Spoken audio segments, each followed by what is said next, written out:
In the year 2004, in an idyllic setting just outside Windsor, Nova Scotia, Randy and Mary Manning settled into a well-earned retirement life. This is a return for the Mannings, as Randy was born August 1st, 1915, just across the Avon River from this spot in the village of Falmouth. He was educated at Falmouth School, Windsor Academy, and King's College School. Destined to a life as a successful entrepreneur, Randy, at the age of 1 year, was already an aspiring salesman. In 1936, he moved to Halifax and attended the Maritime Business College, and then became a teacher for 1 year.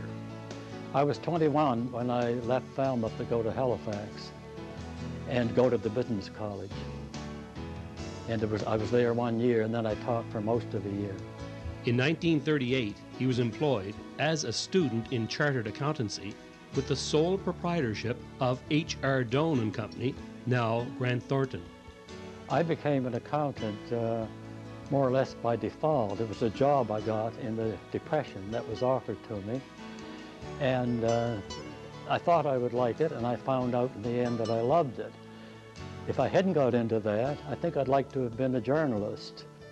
On September 11th, 1939, Randy and his wife Mary were married in the Falmouth Baptist Church. And in 1942, with marks in the top 10 for all of Canada, Randy received his Chartered Accountant's certificate, and together with founder Harvey Doane, converted the firm into a partnership. In 1944, I was given an offer I couldn't refuse, and that was to move to Charlottetown and open up a branch office of H.R. Doane and Company over there. So we moved over there in July 1944. In an office at 53 Grafton Street here in Charlottetown, he opened his first ever branch office and shared his space with Hutchison Optometry. As the Second World War came to an end, the post-war economic boom developed all across Canada. Other accountancy firms opened on the island, and all prospered. The local Institute of Chartered Accountants blossomed to a membership of 21. An organization was required, incorporation, bylaws, constitution. Randy took the lead.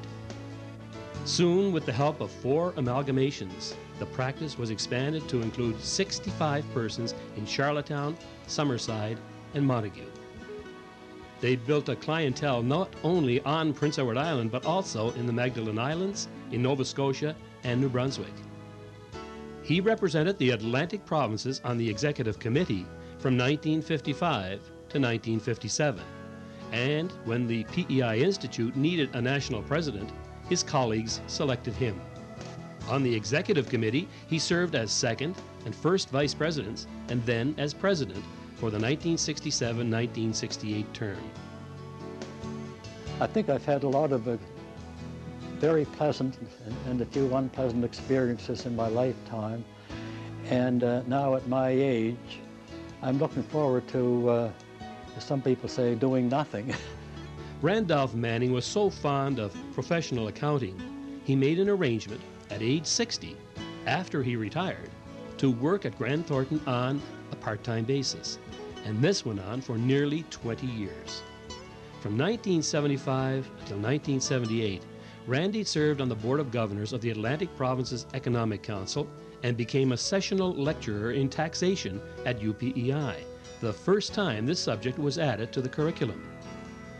While all of this was taking place, he attended UPEI as a Centennial Scholar and graduated with a Bachelor of Arts degree majoring in history and religious studies. I just retired at age 60 from the firm. That was a mandatory retirement for the 5 original partners in the firm, of which I was one. And I thought I should go to night school and take a course or two, see how I like it.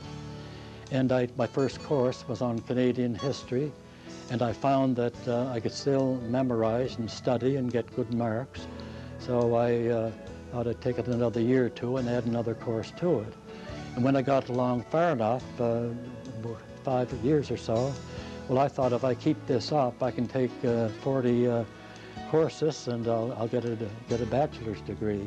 So I just kept on doing it on a part-time basis. Additional to this outstanding business career, Randy Manning served on the board of directors of Industrial Enterprises Incorporated from 1980 to 1985.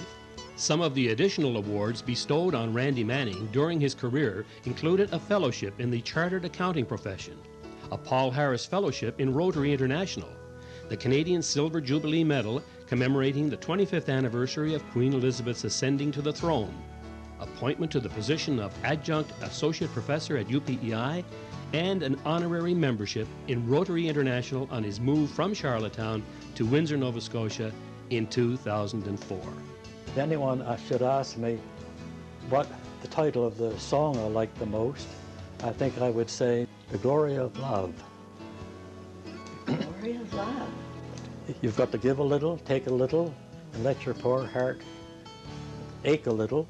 That's the story of, that's the glory of love.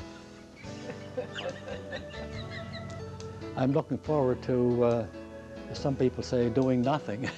It won't be nothing, but I'll be happy just to sit in our apartment, look out at the fields of the cattle grazing, and take it easy.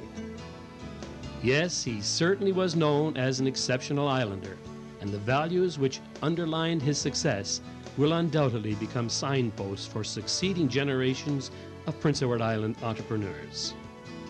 Ladies and gentlemen, please welcome back to Charlottetown and to Prince Edward Island, Randolph W Manning.